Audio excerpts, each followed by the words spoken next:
Welcome to 8 Cubes. I am KM Best, joined once again by guest host Ordinary Harry in his second and final in this series of appearances, but I've enjoyed having him on. You've enjoyed having him on. I would not rule out some Ordinary Harry guest episodes in the future. So, Ordinary Harry, starting us off with the wine, we're here to talk about the 8 most important topics in Marvel Snap, and hopefully that wine will be the only whining you'll see on this podcast today. Ordinary Harry, we're going to start off with Proxima Midnight. 4/7, when it's discarded, it goes to your lowest power location instead of just going away. What are your thoughts on Proxima Midnight, who is abbreviated Proxima Mid on the teleprompter thing that we have here? Not necessarily because she's mid, but because her full name wouldn't fit.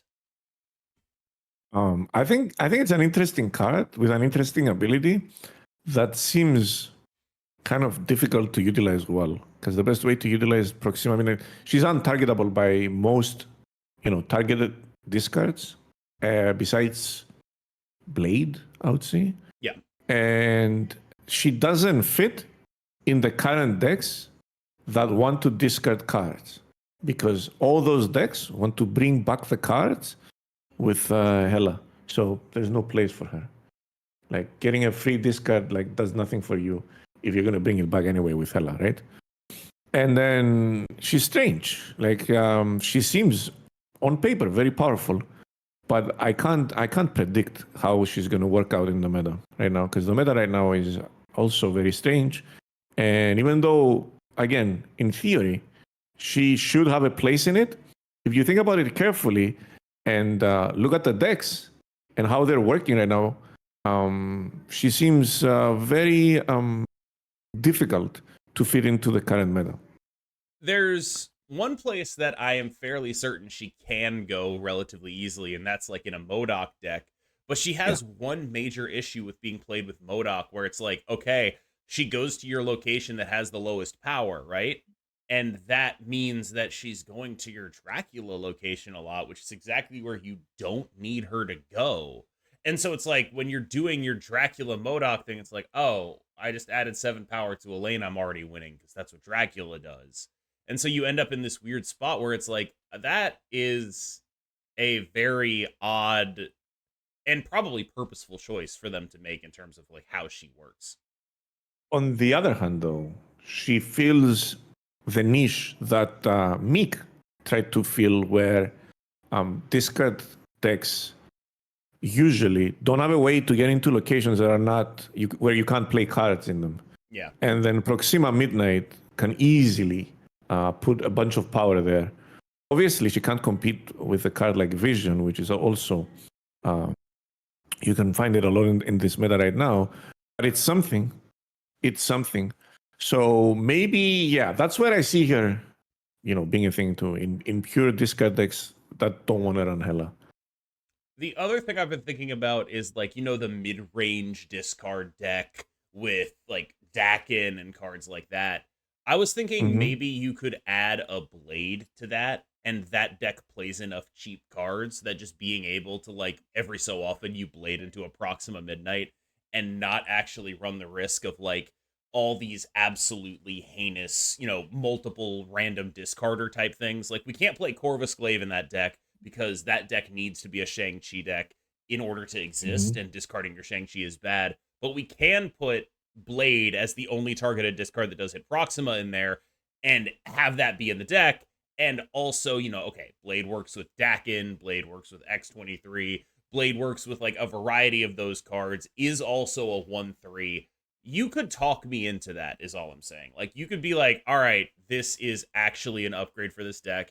It is actually getting better because of this, and you can actually do good things with it. And I would be like, yeah, okay, I kind of buy being able to try that. And that shell is close enough to being good. Like, the Black Bolt stature stuff is close enough to being good that I am interested in playing more free stats in that deck. What are your thoughts on that? It goes under Shang-Chi too. I can see that. I just realized that, thinking about this, that she doesn't really fit that well with Corvus, does she? Because because Corvus just fits with Hela everywhere. Every Corvus deck is a Hela deck basically right now. And then Proxima Midnight is not what you want in a Hela deck. Yeah, like Corvus is in this situation where what he's doing is adding a Corvus plus Hela package to a bunch of decks. And Mm-hmm. Proxima Midnight, yeah, just doesn't add anything. You nailed that exactly. Like she is not being added to that. The Corvus package that's going in a bunch of decks is just literally Corvus and Hela. And I guess that's a good enough time to move on to topic number 2, which is Corvus Glaive. So Corvus Glaive is a card that I think neither of us had very high hopes for. We were like, all right, if it's just a ramp card, this is not a card worth getting.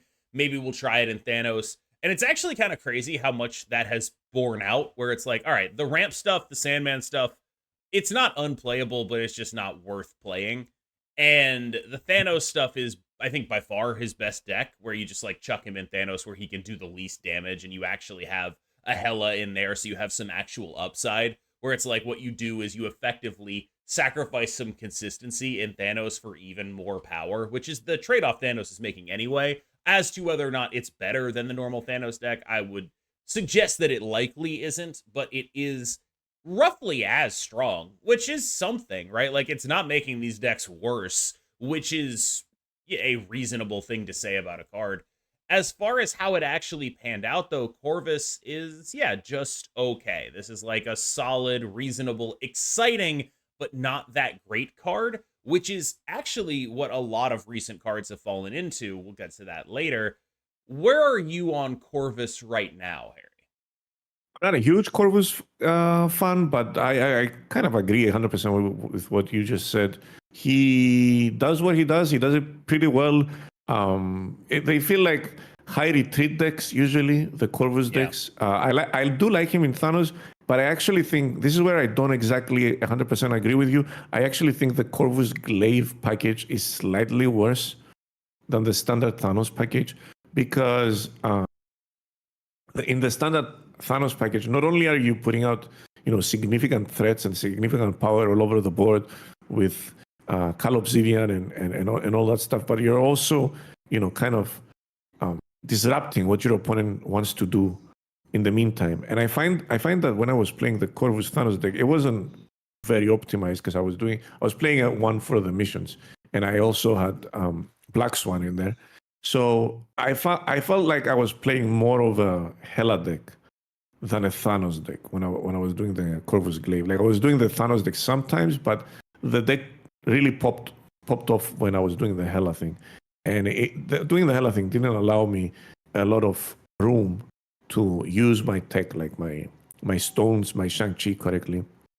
So yeah, I still think Thanos is better without Corvus. It's an interesting card. It's slightly better than what I expected, but it didn't surprise me by being like this super meta defining card.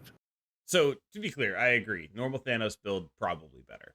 But the actual argument for the Corvus Thanos is okay, we're Thanos, but if we ever play Corvus Hela, we just win the mirror, right? Like, that's the Yeah. actual argument there. It's like Thanos, where we're like slightly more RNG heavy, but also if we ever do Corvus Hela, we cannot lose. Like, and that is an actual argument for running the card. Where a lot of the time it's like, all right, we're running the card for the sake of it being a new card. This is like, it's a 2-card package that if you ever pull it off, you instantly win the mirror. If you snap based on having this 2-card package, you are actually able to, like, as soon as you don't discard a Hela, you are able to start snapping. Like, you are able to, like, get this kind of equity in your deck.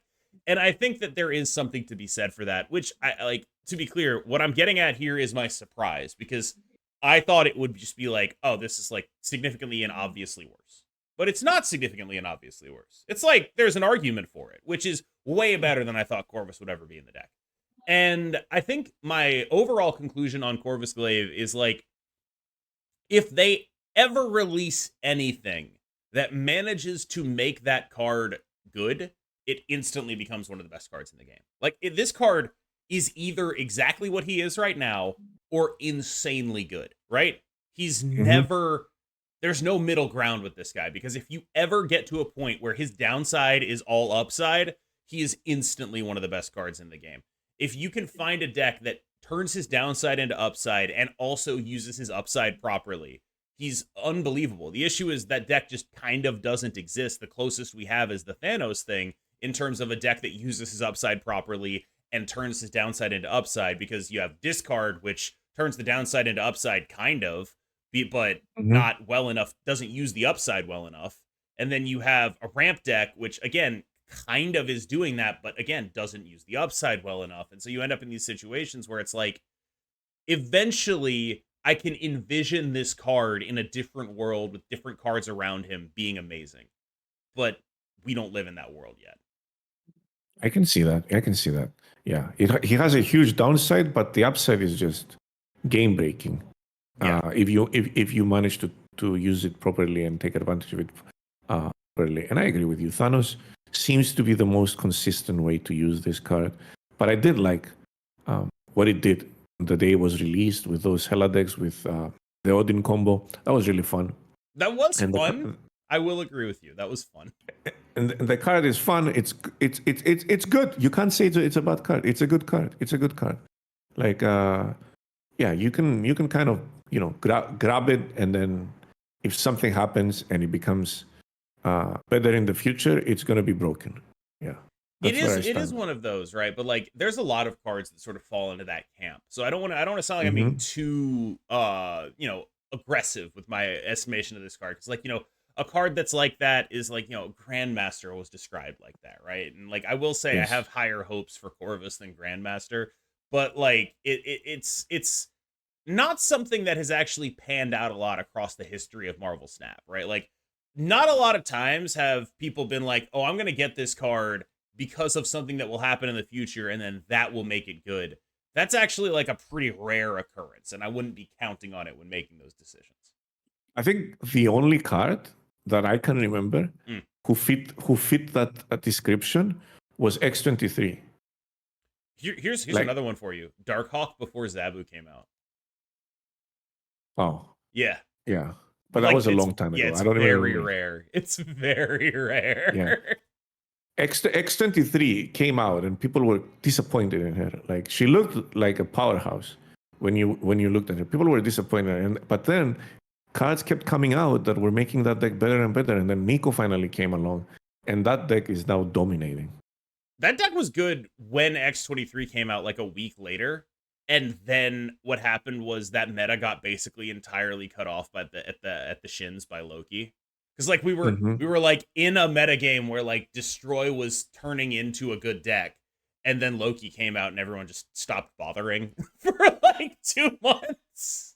Let's talk about the metagame cycle. And I'm not going to track this too far back, but we're gonna go back, let's say, a month or so, right?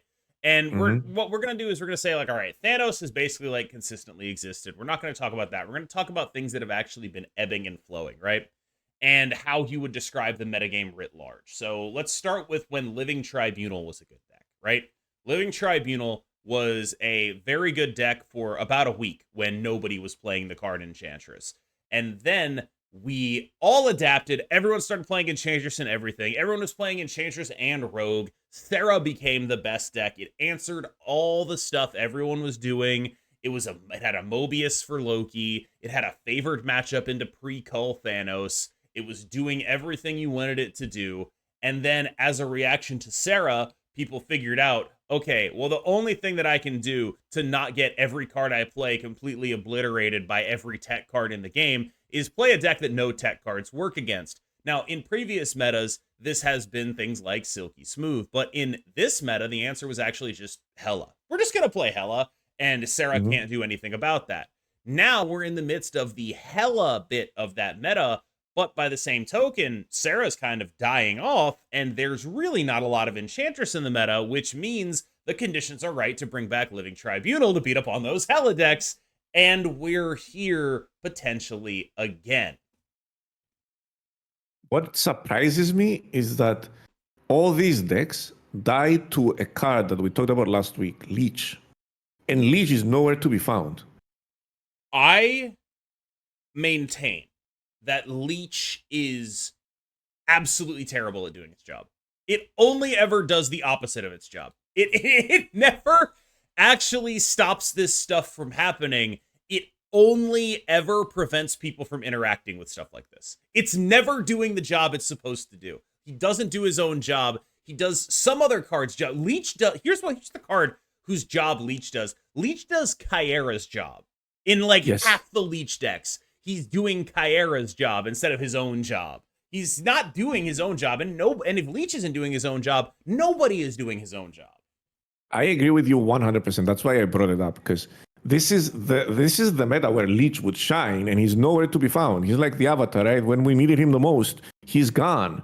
And I don't know what to say. Like, I tried a Leech deck, like a Leech Darkhawk deck, and it did pretty well. The sample size was incredibly small. I played it a little bit at the end of the stream, but it felt strong. It felt good.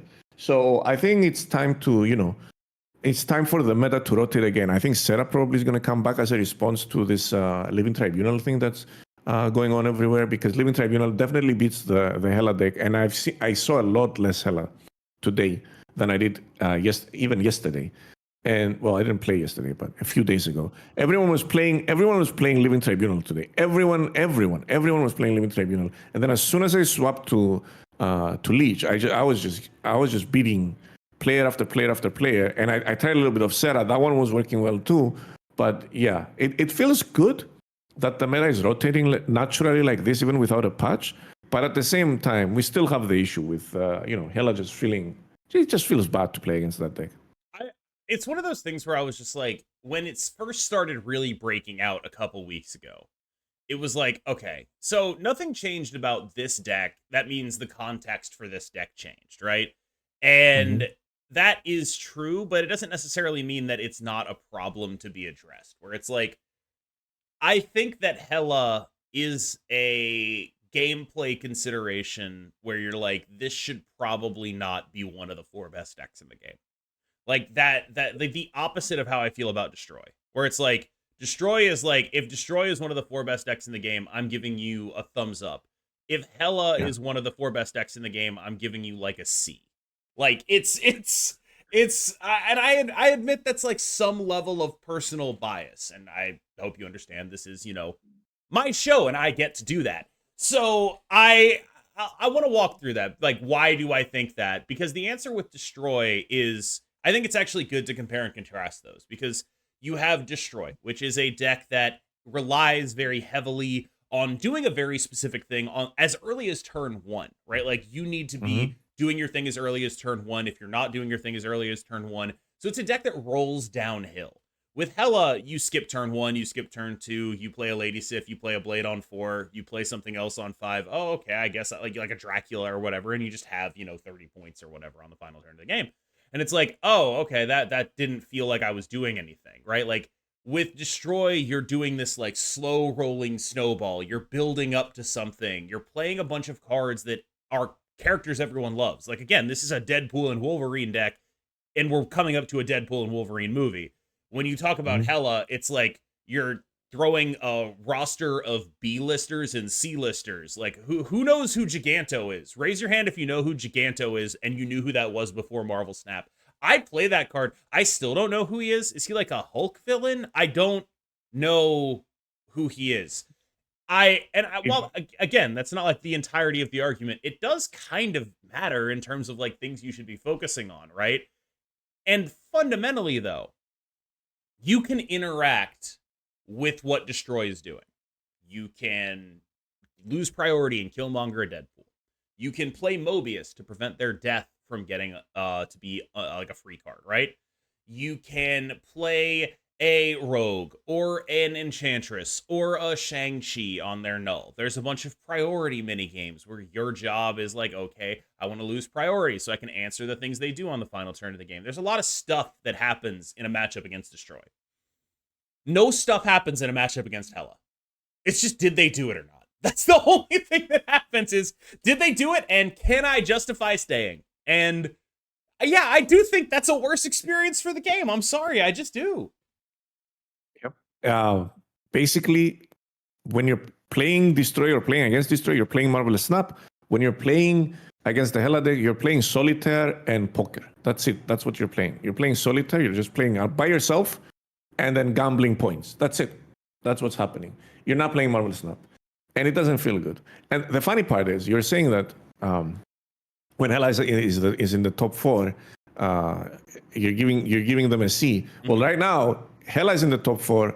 and the Living Tribunal is in the top 4. It feels like it's decks that are saying, I'm going to do my thing and you can't stop me, or I'm going to do my thing and if you can't stop me, then I always win. Yeah, I don't necessarily know if that's like the inevitable outcome of Marvel Snap, because it's actually like relatively new that these decks were actually good. Like these decks previously for probably about a year were like not very reasonable picks.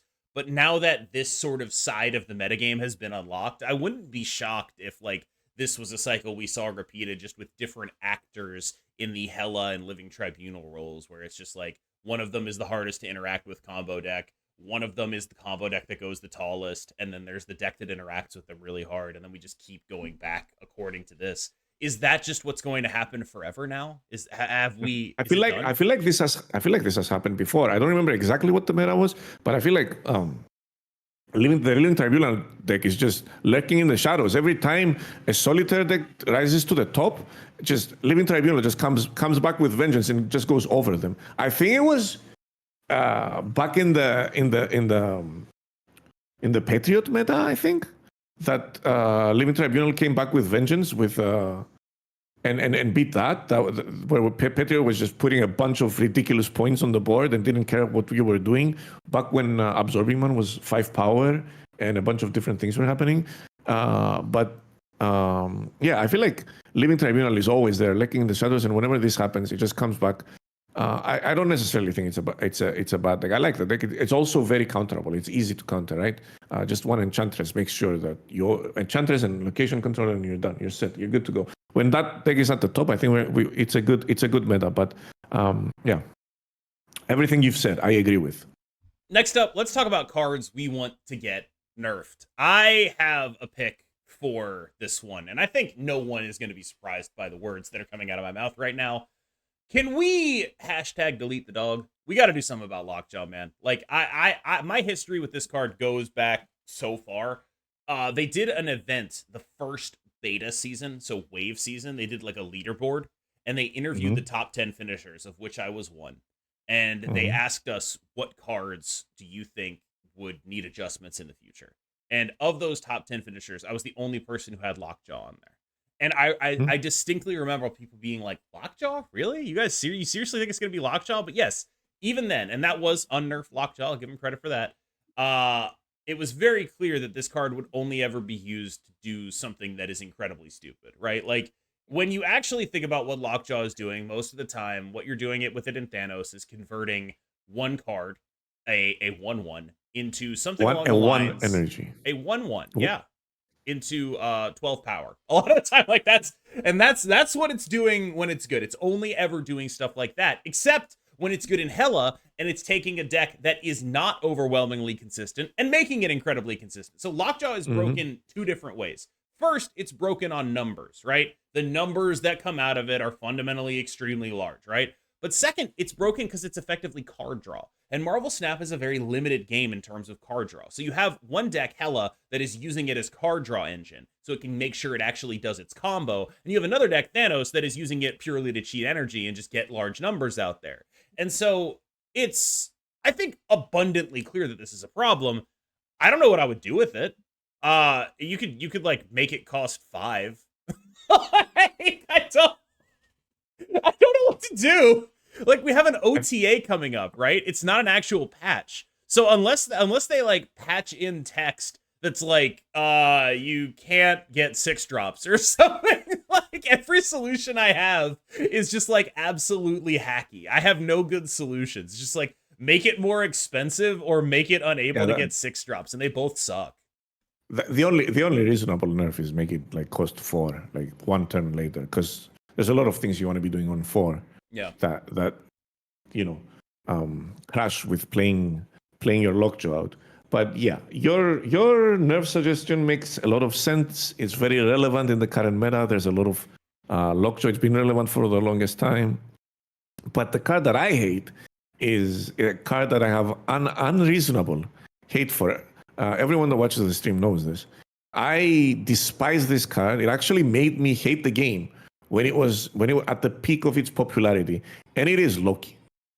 I hate that card with the burning passion of a million suns. Like, that card makes no sense to me. It makes Marvel Snap not be Marvel Snap. I don't care how bad it is. I want to see it unplayable. I wanted to see it cost 7 and have 0 power on it. Like, I hate that card. I hate that card so much, dude. It doesn't make sense to me. Like, that card is just, it's a miserable experience when you're playing against Loki, whether you're winning or you're losing. I disagree as a Loki player. No, I get it. I just like, I feel like Loki is finally like relatively balanced, but every time he's like relatively balanced, he's still like one of the 4 or 5 best decks in the game. And so I get it, right? Like, it's like, oh, this card is balanced now, finally. And it's like, what they mean is actually it's not the best deck of all time anymore. It's like, it's still a meta threat, right? Like, it's still something you're going to have to play against. It's still good. It's just not overpowered. It's like normal good deck overpowered now. And I do agree that, like, at a certain point, you start to wonder, like, all right, what could they even do that's, like, within reason to make this guy worse? Like, what are the reasonable options they have left? I don't think he's even meta relevant right now. Like, he's not really a card that's being played or that is seeing good results. But I still want to close the game after I play against Loki. It's just a miserable experience, dude. I don't want to play against my own deck. I don't want to have to think through all the random cards that they might have generated and play against them and try to play around them, you know? It's just, I don't want to do that thing. I don't want to do it. I hate it. Let's talk about the Black Order season as a whole. And I guess on a sort of separate topic or similar topic, how long it's been since we've seen like a legitimately game-breaking card. Because the last time that came out, there was like something that was like, okay, this is like really changing the game, was Blob, which pushed Thanos into prominence. And then even after the Blob nerf, which they did very well, in my opinion, there hasn't been a lot of movement like that. It's been a lot of cards that are exciting and ultimately interesting, but end up being not major meta players. And I'm kind of wondering, like, just how hard it is to actually hit the right notes on a new card, where we're talking about things like, we want to be somewhere in between, say, Corvus Glaive and Loki and Elsa, right? You want to have every new card be like an X23 level card, right? Like, that's what you're aiming for. And Nico, that seems, I would say. Nico, yes. And like, that seems really hard to hit, right? Like, it's just very hard to hit that kind of card when like you're looking at all of these cards. And like, I think this was not necessarily unpredictable, right? Like, this was a fairly low powered month compared to what's coming out in March. I think that was like, when you look at the data mines for March, there were like multiple cards in there, which thank God have been changed, that were just like, you can't release this. Like, you are not allowed to do this. You can't make that card. And to be fair, Supergiant was data mined as a one cost. True. And then it did its ability the turn it was played and the next turn. So yeah, that was really broken when it was data mined. Apparently they nerfed her significantly. And I think she does. She could use a buff right now. Like, the whole Black Order month has been underwhelming. Besides Cal Obsidian, where he found a home in Thanos, and I'm just looking at the spotlights right now, and then he is in the same spotlight with Thanos. So they knew that that's where he belonged. And everything else has been underwhelming, and some have been surprisingly underwhelming, especially Black Swan. I still think she would have been better as a 2-drop. And then Supergiant, now that I played with the card, I don't understand why she's getting a point tax when her ability is for both players at the same time, right? It's not just one player. So you're also vulnerable to, let's say, you're like the thing everyone was talking about, to your opponent's Alioth at the same time. So I think the tempo loss of Supergiant is what is costing her a slot in the meta. I think if she was like a 4-6, we'd probably see a lot more Supergiant than what we're seeing right now. I don't necessarily know if that's good for the game or bad, because it is an annoying ability. That's what I was going to bring up. Like, yeah, I would have liked like the cards of this month to be slightly more playable. The only pleasant surprise was Corvus Glaive. I So think. the thing I wanted to bring up was one thing that Marvel Snap is really good about is, and for good or ill, they are good at this, is when they have an exciting card, they make it good. Like when there's something that's like really weird and cool, it's usually going to end up actually being good, right? Like you have Nico as an example. You have Loki as an example. Like when your card is doing something exciting, Marvel Snap, like in other games, maybe this would not be a card that you're leaning into and making good because you're afraid of what that might mean. Marvel Snap is not afraid of what that might mean. They take, when they have a cool concept, they're like, no, we're actually going to make this card good. It's going to be good. You're going to actually be able to do good stuff with it, right? And they're good at that. And I think by the flip side of that is when they recognize potentially super negative play patterns, like Supergiant being good.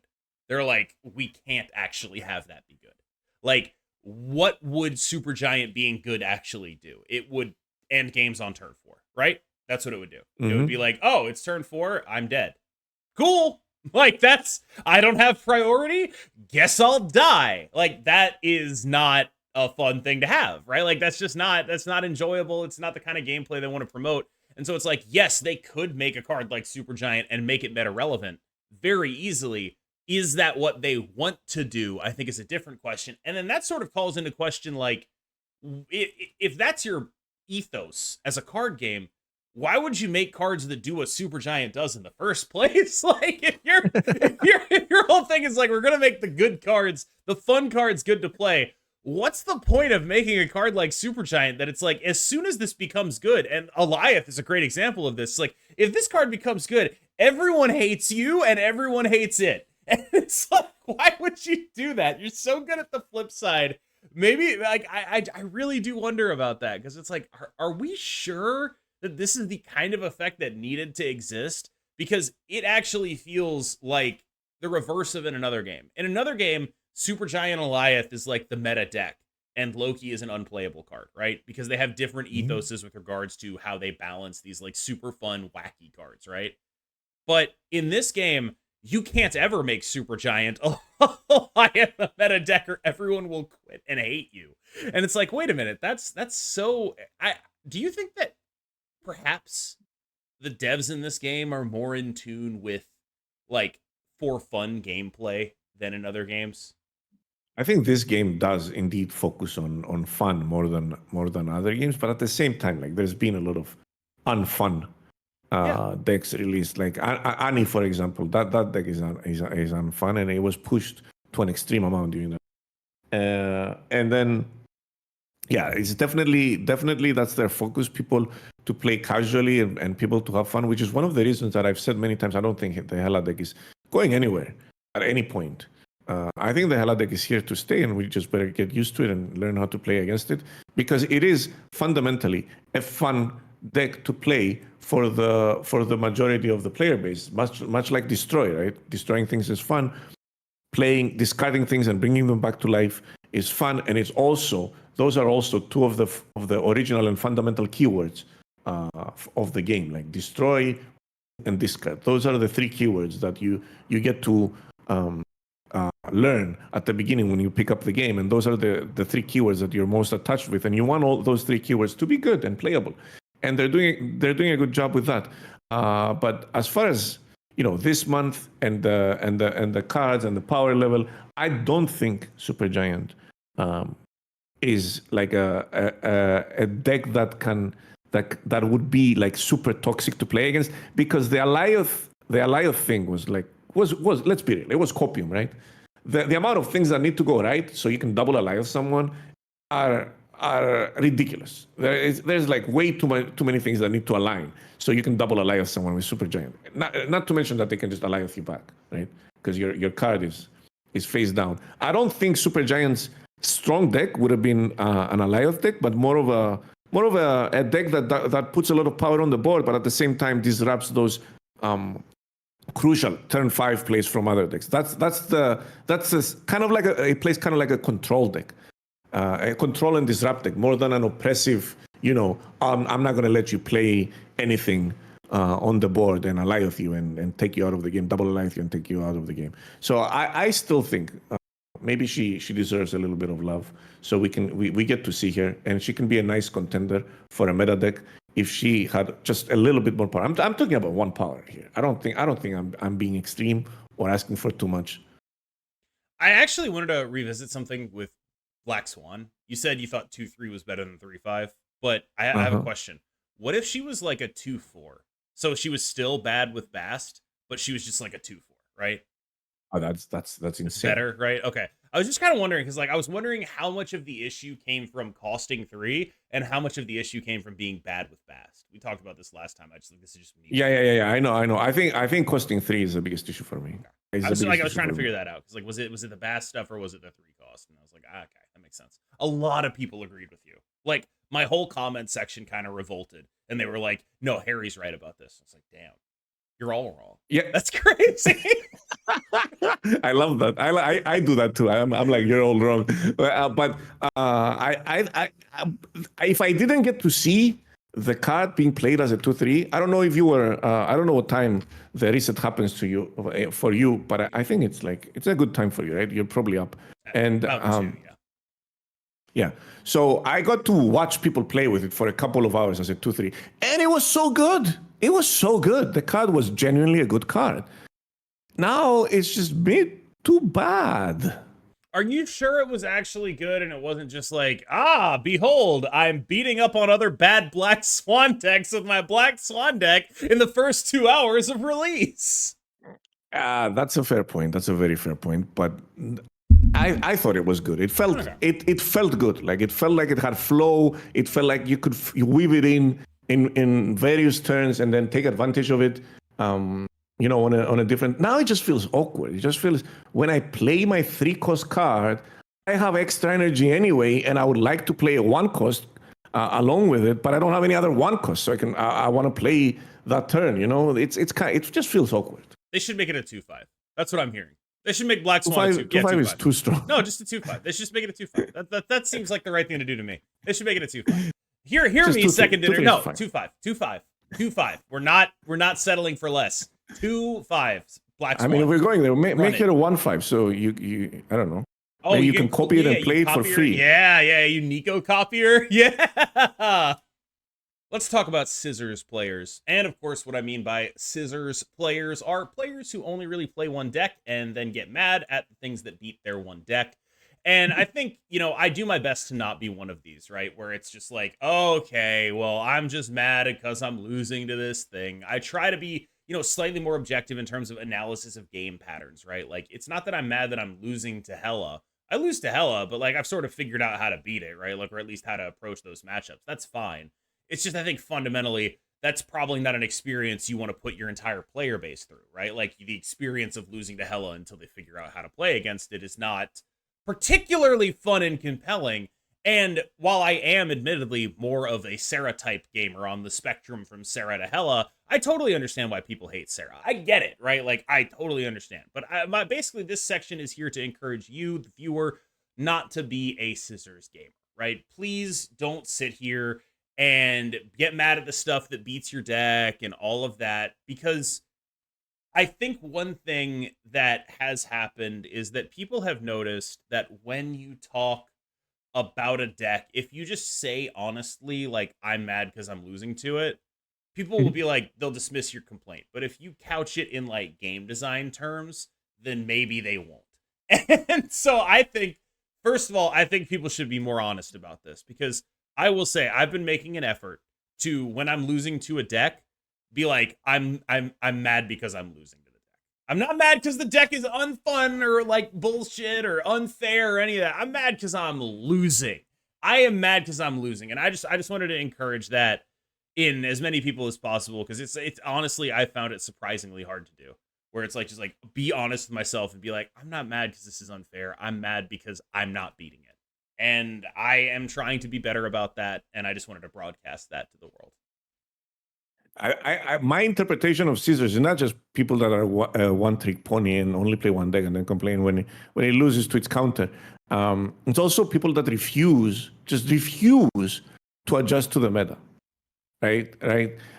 So hey, I'm playing Hela, but today everyone's playing Tribunal and it's going over my power, but I refuse to stop playing Hela, and then I'm just complaining about the other card. And that's what the point you made is a fair point. Like, I also complain a lot when I lose, and I think everyone does. Yep. And I don't think people mean anything by it. It's just venting. It's just blowing off steam, so you can feel a little bit better and be able to move on. Otherwise, you're just gonna close the game and come back on a different day. But yeah, you should. My advice to people that are watching this is every day the meta kind of moves and changes and flows. It's not a stale thing. It's not unless there's an obviously broken card where there's a deck that does its thing and there's nothing you can do to beat it, which is not the case right now. It was the case when Blob was at its height. It was the case when Loki was at its height, for example. Yeah, those were decks where you didn't have an option. There was nothing you could do to beat them, and you had to join them or just close the game. Those were your options, right? But right now, the meta is balanced, and you should try to look at it objectively. I don't know if that's the right word. And realize what is going on. Like, for example, I mentioned this before. Today, we realized everyone's playing Living Tribunal. So what beats Living Tribunal? Oh, Leech beats Living Tribunal. Serra beats Living Tribunal. Enchantress beats Living Tribunal. What else beats Living Tribunal? Super Skrull beats Living Tribunal, right? Location, changing the locations. Location control beats Living Tribunal. So we put all of that into a deck, and then we went on and farmed couple of those decks at the end of the stream. So this is what you need to do. Play the game, see what's happening, adjust to the meta, and collect your cubes. I do want to do one last bit of acknowledgement here, though, because I think there's this thing that happens where like people just don't have enough cards to adjust to the meta some of the time. And that is like a real thing, and it really pisses me off that it still happens, because it's like you could be someone who maybe you just got to Infinite, you invested in like your Loki deck, and then suddenly everyone's playing Serra with Mobius, and like, yes, you can try playing Rogue and flipping it around on them. You can do stuff about it, but those things are going to serve you less well than another player who can just switch a deck. And I do think that there's something to be said for that. Like, a lot of the reason this comes up is because there are going to be people who have collections that are just absolutely walled by certain matchups, right? Like, if you just have like normal points decks in Serra and you have to play against Hela, yeah, it sucks. Like, it actually just sucks. There's very little you can do in that situation. It's like, okay, that's a cool thing. And I just wanted, before everyone in the comments just starts, beating me to death with hammers for not acknowledging that, I did want to acknowledge that as a real thing. No, that's a very, very, very, very fair point right there. And I didn't even think I've been playing this game for so long that I didn't even think about people, not having a full collection and not being able to play decks. But just play Odin. Just play greedy, Wong, on reveal Odin, and just outpower the Hela deck and put too many points on the board and that they can't deal with. You can do that. Will two decks have a superpower at High Infinite, which is everyone disrespects them so hard? I lost to Wong yesterday. I respected it enough to leave. But Pool 2 deck's superpower is like, everyone is like, oh, that's unplayable, right? Like, you see them playing a Wong, you're like, oh, that's unplayable. But unplayable doesn't mean weak. It just means inconsistent. And so when they're doing the thing, you're still gonna die. Like, you're still gonna die if you can't do anything about it. And so like these decks like Zoo and Wong get like extra random cube generation wins because they're just like, everyone is just like, oh, come on, I can't seriously lose to that. And then you can. They're real. You can lose to it. Like, it can happen. But fundamentally, the Living Tribunal deck is doing the same thing. It's just going over the top of Hela with more points on the board. It's just that it's the deck that is most consistently doing that thing, right? It's doing it almost every game. Whereas an Odin deck is not going to do it almost every game. It's going to be a lot less consistent, but it's doing the same thing. It's just putting out a ridiculous amount of power that Hela cannot deal with. It's the same principles, yeah. Yeah, it's the exact same principle. So yeah, if you don't have the Living Tribunal, just look into your collection and find that deck that just does it's just playing by itself, doesn't care about what the opponent is doing, and it's just putting a ridiculous amount of points on the board, and that's how you're going to beat the hell out. I have some questions about data in Marvel Snap. When I went to untap.gg, I looked at 6,000 plus collection level, 100 plus rank, and 100 or more games, and the first 4 decks were just all Agatha. And Harry, you advanced the theory, and this has been going on for a while, but I just feel like it's worth bringing it to a wider audience, because normally, like, one thing I noticed Alex was like filtering out Agatha, I filter out Agatha, Harry filters out Agatha. Everyone who uses Untapped to look at decks kind of knows this, but there's an issue that occurred to me, which is like, okay, so you're filtering Agatha decks out of there, right? But you're not filtering the people beating the Agatha decks out of there. And there is evidently some sort of extremely low infinite Agatha Fight Club. Like, I don't know what it is. If anyone is in the Agatha Fight Club, I know you're not allowed to talk about it. I know that's both Rule 1 and Rule 2. I get it. But please let me know. I want to know what this is like. Like, I want to join the Agatha Fight Club. How do I do that? I mean, my question is, if the top 4 decks were Agatha, who is beating Agatha? Exactly. Apparently, Agatha is beating everyone else. Nobody is beating. Yeah, no, it's like my theory of this is it's just like it's the monkeys and typewriters thing, where it's like if you just have enough Agatha decks playing enough games, eventually one of them will have a 60% win rate, like just by the law of averages. And so that's what's happening here, is there's just like, here's an Agatha deck, it's got a 60% win rate, and it's just like completely random Agatha deck. Nothing like makes it a better Agatha deck or a worse Agatha deck. It just happened to be the one that won like 60 out of 100 games against the other Agatha decks. And it's like, that is, I just like, it's such a fascinating little wrinkle in the metagame, where it's like, yeah, everyone is using these untapped numbers, but they're built on a foundation of thousands of Agatha games for some reason, and I don't know why. I don't know what's going on here. Who is doing this? Who are you? Who is the Agatha man? Like, I have no idea what's going on, and I really want to know. Those Agatha decks actually look fun. Like, I saw a few of them. They have a bunch of 1-drops. They have Black Swan in there. They have Cal Obsidian in there. They're kind of thought out Agatha decks. They're not just random Agatha decks that people put together to abuse Agatha or whatever. And I actually might try a few on stream tomorrow, because they do look fun. No, like, they are definitely, like, they're thought out zoo Agatha decks for the most part, right? Like, they're playing, like, you know, Shauna, Black Swan, Khazar, Gladiator, Blue Marvel type things. Like, they're doing a specific thing. And it's like, this is why I asked about the Agatha Fight Club. Like, are these the people who are optimizing to win the Agatha Fight Club? And if you're in the Agatha Fight Club, what happens when you win too much and you have to start playing real players? Do you inevitably like get dumped back down to the Agatha Fight Club? What is this?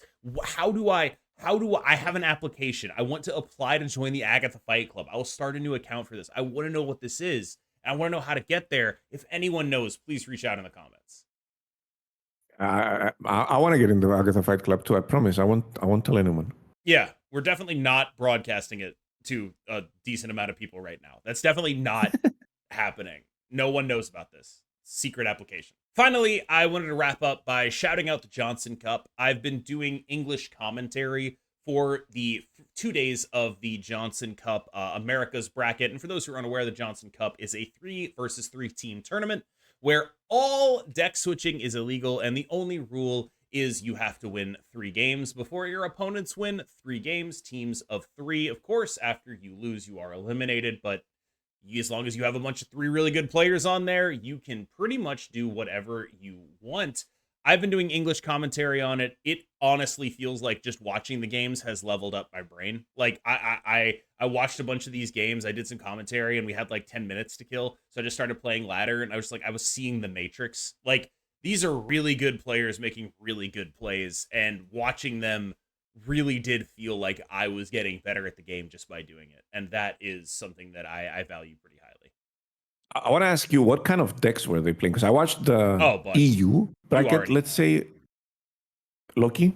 Loki Thanos, baby. Loki Thanos! Yeah, that's the deck I wanted to talk about. What is that deck? Because I watched the EU bracket and they were playing Loki Thanos. It's the EU time zone, let's say. It was like hold on. midday. I meant Loki and Thanos. Was someone playing Loki in Thanos? No, people were playing Thanos in Loki. Okay, sure. That sounds awesome. I'm super interested in that. So that's the deck I'm looking for. It wasn't Loki in Thanos. It was Thanos in Loki. I think you understand what I'm talking about, right? Yeah, because I've played Loki in Thanos, but I have not played Thanos in Loki.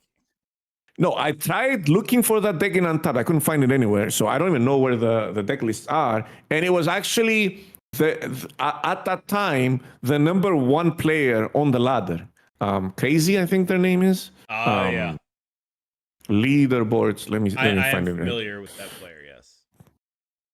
So, and they were killing it with that deck. Obviously, a great player is going to make any deck look good. We've said that a million times. Yeah, this guy, crazy. He's number 3 right now.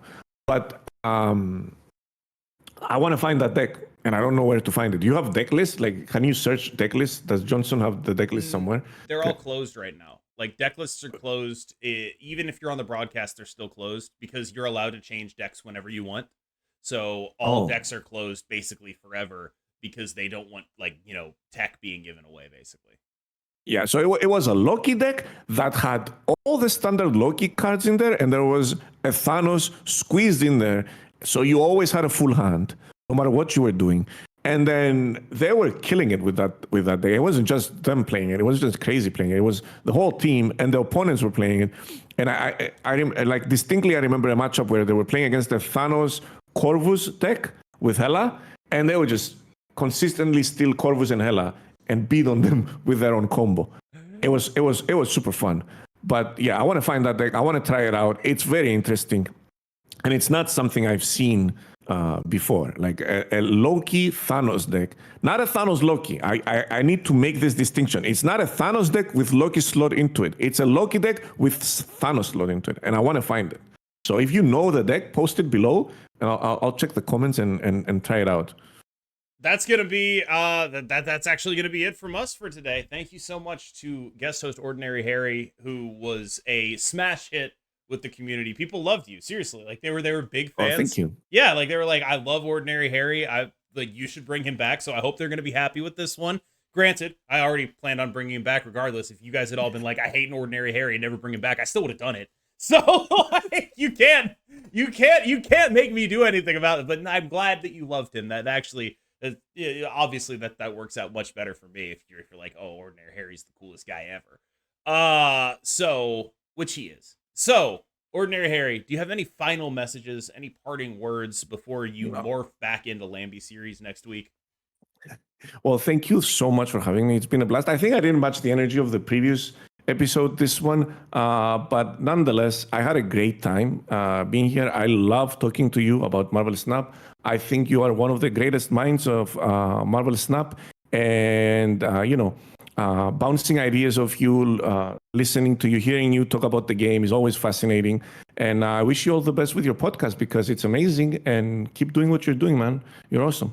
Thank you so much. That is all mirrored right back at you. These have been incredible, enjoyable conversations, and I really appreciate you joining me for them. And of course, I really appreciate everyone who watched it to the end this time. Thank you so much. Remember, subscribe to Ordinary Harry, subscribe to me, turn notifications on, and I will see you in the next one.